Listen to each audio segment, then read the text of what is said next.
You're listening to the Cat Breeder Sensei Says podcast, the show that supports the reputable breeding of pedigree cats. I'm your show host, April Catito, and in this episode, we're going to be talking about the Cat Breeder Contract. Just as a disclaimer, the information that you hear in this episode is based on my personal knowledge or my personal experience. Yours may certainly differ from mine, so please use the show for informative purposes only, and if you're unsure about anything that has to do with a contract, please consult with your attorney for legal advice. So some of my background is in real estate. I've actually been a real estate broker since 1998, and every transaction is accompanied by contract. So I know the importance of contracts, and I know what happens when contracts get broken. People get upset. I've also learned that one of the best things you can do when it comes to a contract is really spell out the details so that both parties that are involved knows exactly what to expect in every scenario and what will happen if in the event that something goes wrong. That's really the whole intent of a contract, is to agree in writing. So all the he said, she said, BS, that don't go. We're going to use the contract to solidify our transaction. Now, most cat breeders are going to use a contract for selling pets, and they'll have a different one when selling kittens with breeding rights. There's some elements of the contract that we're going to discuss in this episode, which is going to be price, terms, and resolution. Those are going to be our three main components in our cat breeder contract.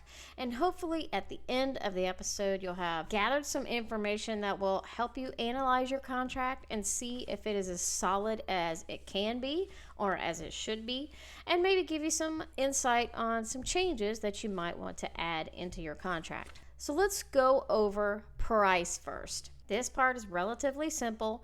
We want to make sure that the purchase price of the kitten is spelled out in our contract, as well as any deposit that has been received or that is due on the kitten, and if it's being applied toward the purchase price of the kitten. Also, your deposit should indicate if it is refundable and under what circumstances, or if it is non-refundable and under what circumstances, or if you have some conditions for both of those.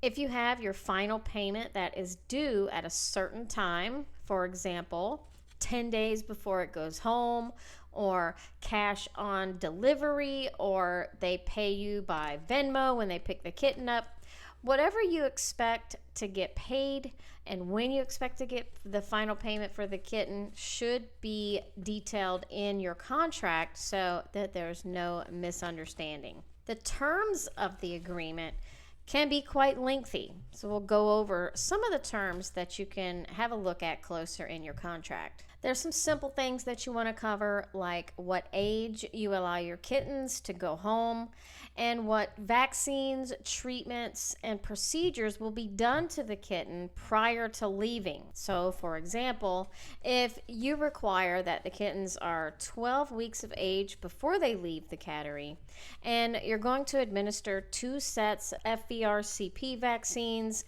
a flea treatment, and a spay or neuter procedure, then all of that needs to be written into the contract so both parties know exactly what to expect. Buyer responsibilities can be added into the contract as well.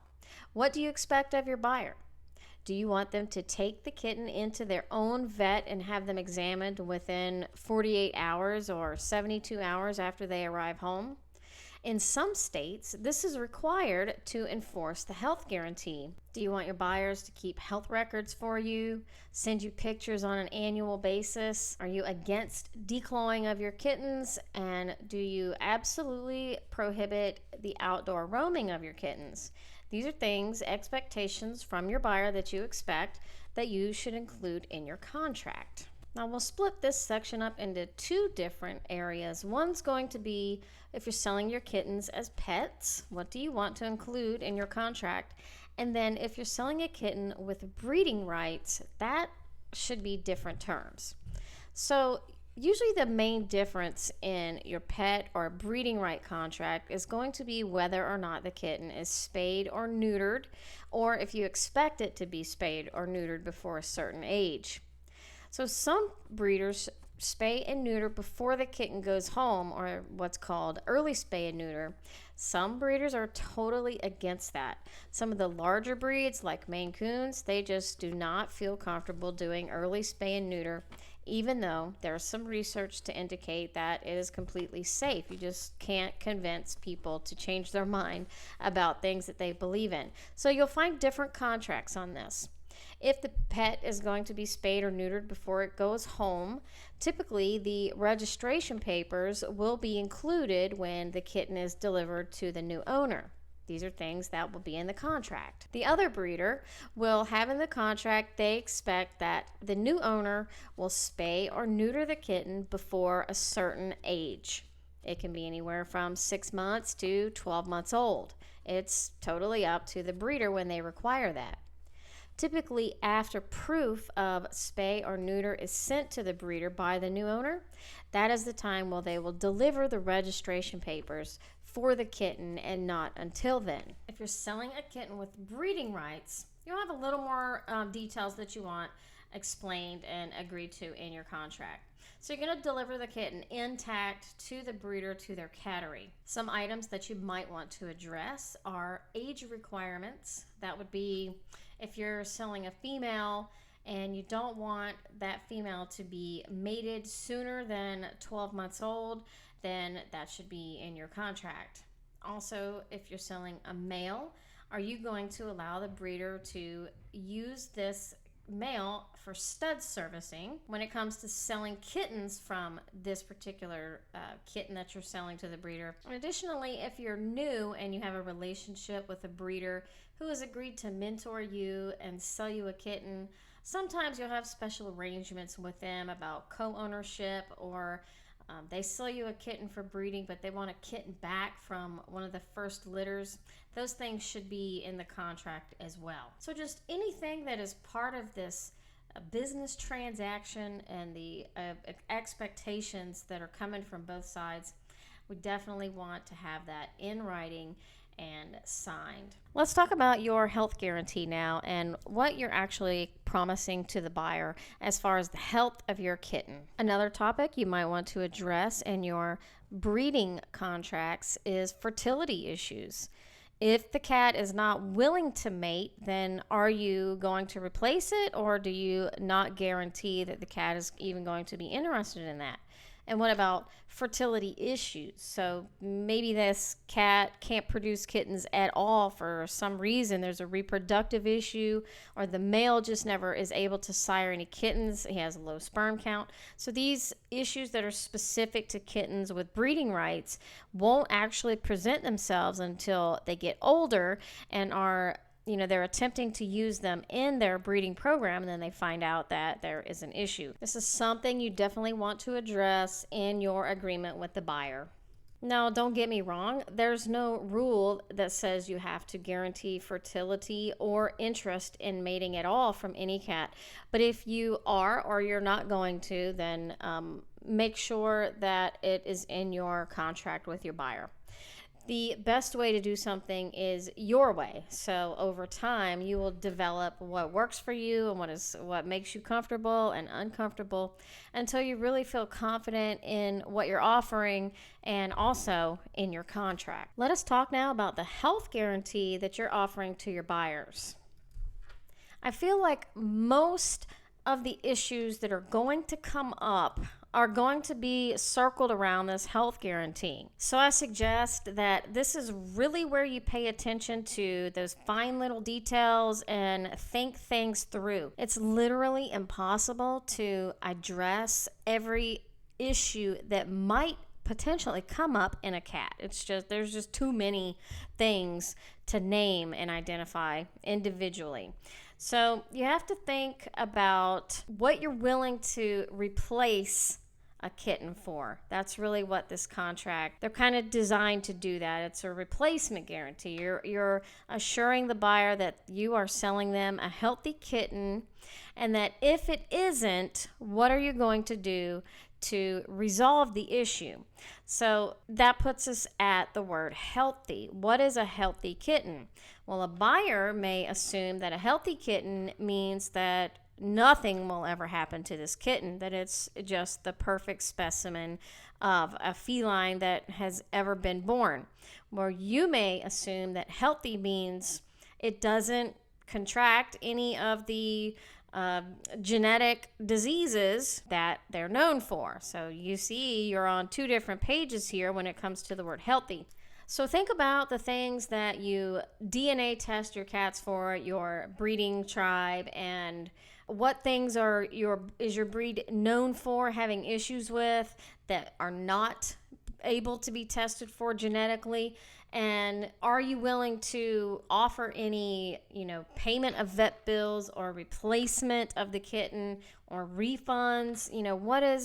What is your policy on that as far as guaranteeing that your buyer is getting a healthy kitten, and for how long do you want to extend this guarantee? I've collected over 800 applications to this point, and I can say that about 70% of them make a mention that they're looking for a healthy kitten. So that's really what people want when they are buying a pedigree cat. They just want to know that they're getting a healthy animal and that it is expected to live out its life. I mean, I'm sure that people realize that things happen and things are going to come up that are unexpected. I mean, how can they not think that? But just to make sure that you guys are on the same wavelength, this is what the big one that needs to be highly detailed in your contract, so that the buyer, if something does come up later, whether it's 2 months after it goes home, 6 months after it goes home, 6 years, whatever happens, there should be something in your contract that addresses how to handle that. And it could be there's nothing to talk about here. There was a health guarantee for this amount of time. That time has passed. And, we can't promise to a buyer that every kitten that leaves our cattery is going to be healthy for 15 years. It's really unrealistic for anyone to think that. So let's talk about how to address these. So, most people are going to, of course, cover genetic defects. If they have, a defective heart or defective heart valve, or an organ is, not shaped properly, it's not functioning right, these could be considered genetic. And if ultimately it results in the loss of the kitten's life, or the cat, depending on how old it is, that could come back to the breeder. So there's so many things that can be assumed genetic that I think issues should be spelled out, and we'll just pinpoint the things that we're willing to cover when it comes to genetics. I swear, anytime you take a cat to the vet, or a buyer takes a kitten to the vet, especially if it's coming from a breeder and it's a pedigree kitty, the vets love to say, this is genetic. Okay, well, I understand that a lot of things are genetic, but some things are anomalies. And it doesn't always mean that this was, started in your cattery and that it's, rolling downhill now and all the kittens are suffering from it. It could be a one-time event. Things happen like that. I have a friend who has, her parents, these pair of cats that she mated, had perfectly normal gums, bubblegum pink. And they had a litter of kittens, and one of the kittens in the litter at around 9 months old ended up with super red, flame red gums, just bad gingivitis or juvenile periodontitis, just, did not have healthy gums. And can we say that was genetic? I don't know, because the parents' gums were okay. They looked fine. They were healthy pink. There was no issues there. So this may have been an anomaly. But the veterinarian or dental specialist is always going to say that it was genetic. So your contract needs to address these things, because there's so many things that can come up and you're like, I have never heard of this before. How do I even address this? So what I do in my contract is I cover all of the things that I test for in my DNA test, which is about 38 different genetic diseases that the cat is known for or can carry or be carriers of. So I test for that. And if the cat is at risk, of course, I'm not going to use it in my breeding program. But a negative DNA test doesn't always mean that the cat will not develop this problem. So if you think that a clear or a negative DNA test makes your cat healthy, it doesn't. It just means that they do not carry the gene that puts them at more risk of developing it. But a cat that tests negative for HCM can absolutely get HCM at a young age and pass away from it. So that's where we want to draw the line and make sure there's a clear explanation of how the contract works. So I do the DNA testing. Those are the genetic defects that I will cover in the event that the cat dies from it. And I do a 5-year health guarantee. So mine is a little longer than most people. I have confidence in the health of my cats. If I don't, then I do not use them in my breeding program. So I'm offering a 5-year health guarantee against the genetic defects that I've tested for through DNA, and that's what I'm using to assure myself that they're not at higher risk for these problems. But I also know that it could come up. So if it does come up in the first 5 years and it results in the kitten passing away, then I will replace that cat. I will gladly and happily, no questions asked. Well, you do have to provide me with a necropsy report and show that it was caused by something genetic that is on my list. And everything that I cover is on my contract. So there's no question about what genetic issue is covered. So you can't just say, oh, and by the way, this was genetic, so, I need a replacement. No, we're going to look at the contract and see, is it one of the items that are listed here and that we agreed to when you got the kitten. There's other things that come up that aren't genetic or that can not really be pinpointed as being genetic, like FIP. Some people will, say it's absolutely genetic. Some will say it's environmental. Some will say it's based on the parents and the pairing and how their genes interact with each other. So there's not really a test that can pre-screen any cat for FIP, but you can cover FIP in your contract if you want to. You can also exclude FIP if you want to. The best way to do things are your way, but they all need to be explained in your contract. Now, some states have a lemon law, and in the Cat Breeder Sensei breeding course, the complete guide to breeding pedigree cats, I do suggest that everyone has a lemon law clause in their contract. It really protects everybody, and it tells what the buyer can do if something happens to the cat, and things that they need to do in the beginning to make sure that the cat is healthy, and that, if they accept the cat the way it is for the first 2 days or 5 days, that they're agreeing that they're happy with the cat and they had it checked by the vet.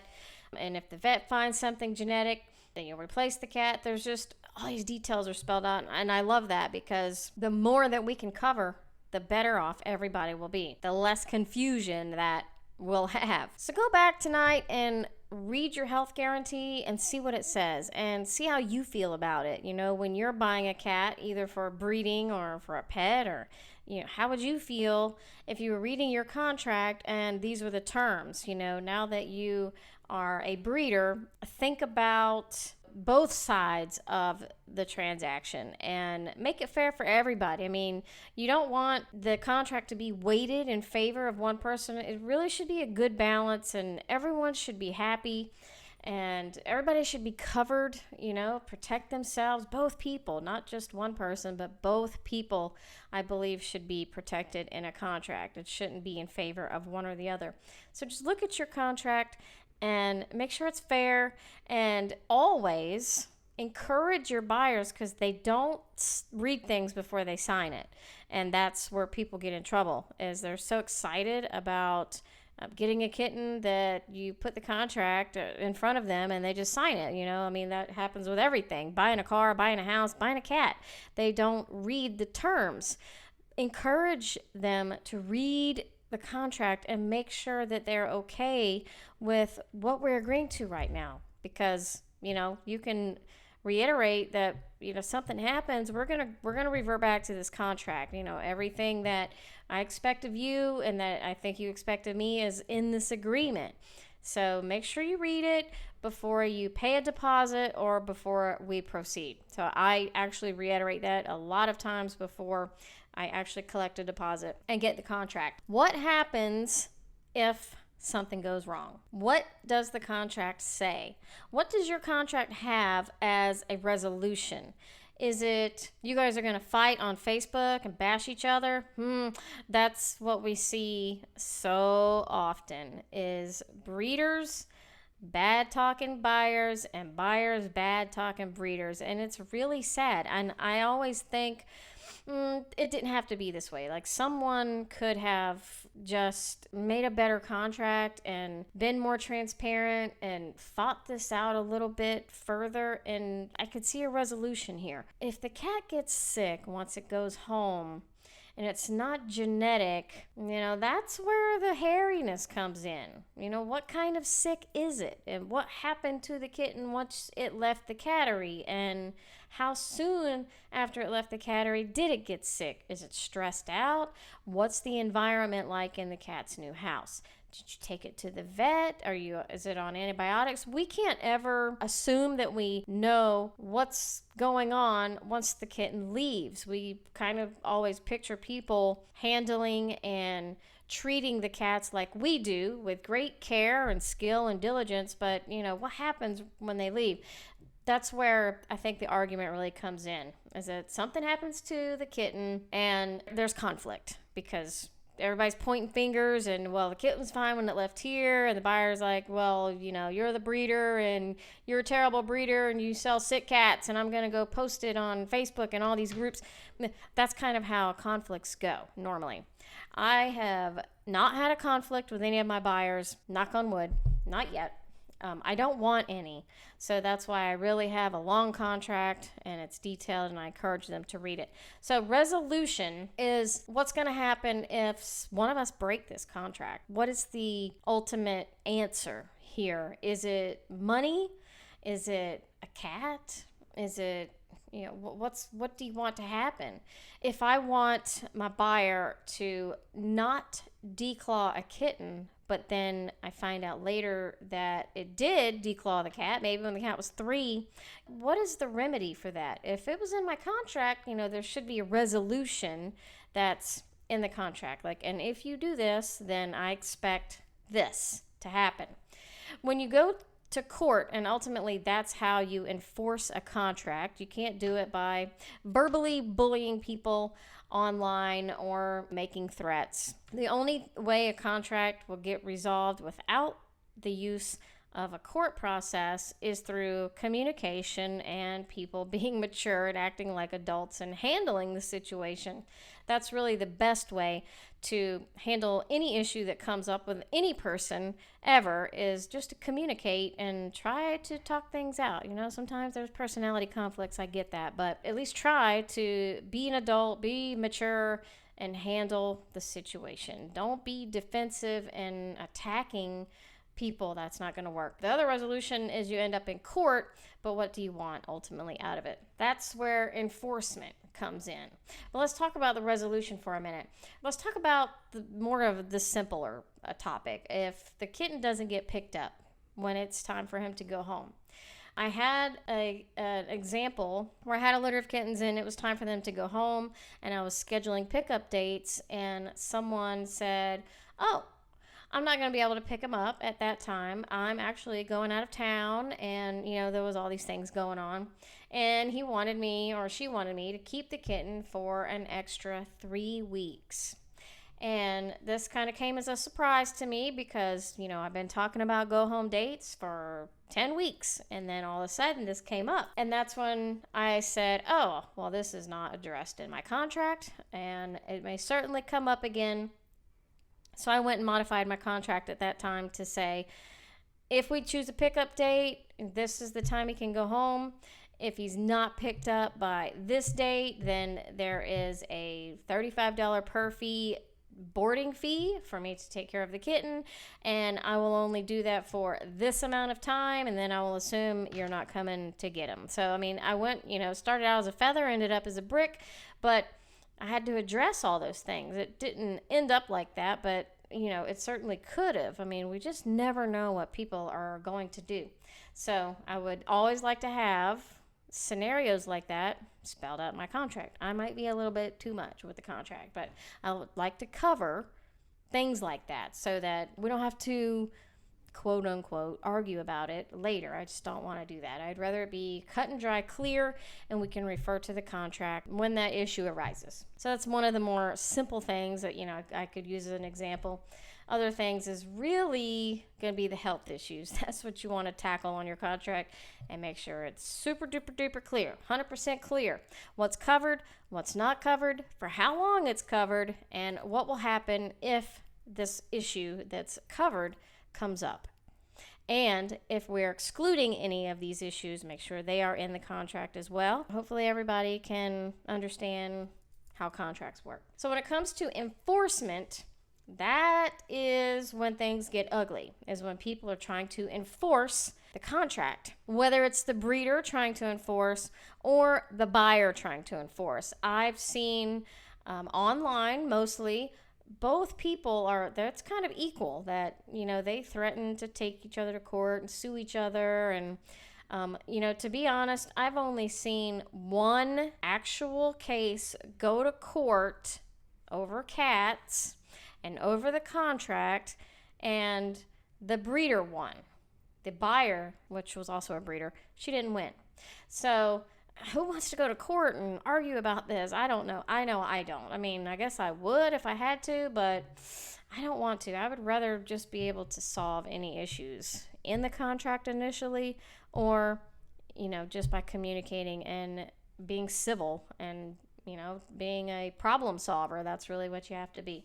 So if someone is willing to spend the money to take these issues to court, then they'll take them to court. And what will prevail in a court of law is what's going to be what's in writing. So that's why it's important to identify situations and little details and little nuances that you want to make sure you're covered for, and you want to protect yourself from in the event you end up in court. You never know. We're in a court sue happy world. Everybody wants to, I'm just going to take you to court. Okay. The realism is it costs money to get in front of a judge. It costs money.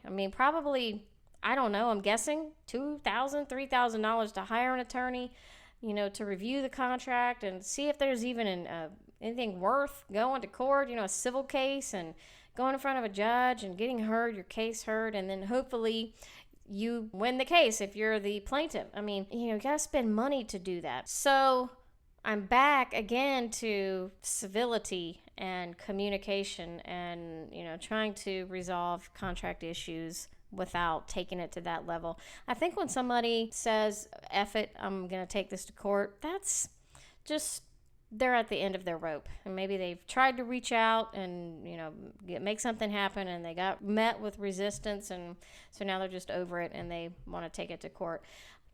I don't think many people do, not on contracts like this, because it's expensive. And does the reward outweigh the cost of what it's going to take to get? Sometimes it's just the principle of the matter, and that's what people fight for. And I think most of the time that's probably what you're going to see. If a contract on a kitten ends up in front of court, it's a principle. It's people who really are adamant on the principle of the matter. I feel like I'm rambling a bit much about this, but I just have seen so much in the real estate arena with contracts and disputes and arbitration and mediation that I think it's interesting how we use contracts to sell kittens and how, the terms of the agreement are all spelled out. It's very interesting to me, and how far people will go to enforce it, whether it's not far at all or they'll take it all the way to court. People get real passionate about their cats, on both sides. So I hope that this episode offered some enlightenment about your contract and maybe some things you can add into it and modify it to make it a little stronger and a little more balanced, and make sure that you're protected and that your buyer's protected and that you're being fair, and that what you're offering to the public is something that you can stand behind. And when it comes time to refer to your contract, you feel comfortable with that and you're happy with the terms and the agreement that you made with your buyer in the very beginning. That's really what we want. We want everybody to be happy with the kitten, even if something comes up. We can all work together and make a resolution without having to fight about it. We can be professional. So I want to thank you for listening to this episode of Cat Breeder Sensei Says. Do us a favor and leave us a review on the podcast platform that you listen to us on.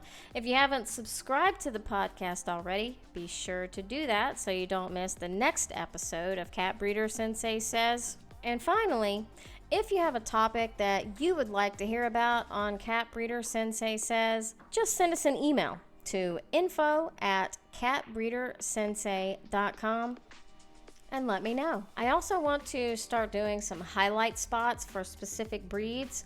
So if you're a breeder of a pedigree cat and you feel comfortable doing a podcast with me for 25 or 30 minutes to talk about your breed and how cool it is and the characteristics and educate people about your specific breed, then you can also send me an email for that at info@catbreedersensei.com. I would love to hear from you and have you as a guest on the show. Until next time, my kitties, you guys make good choices, and I will see you next time. Bye.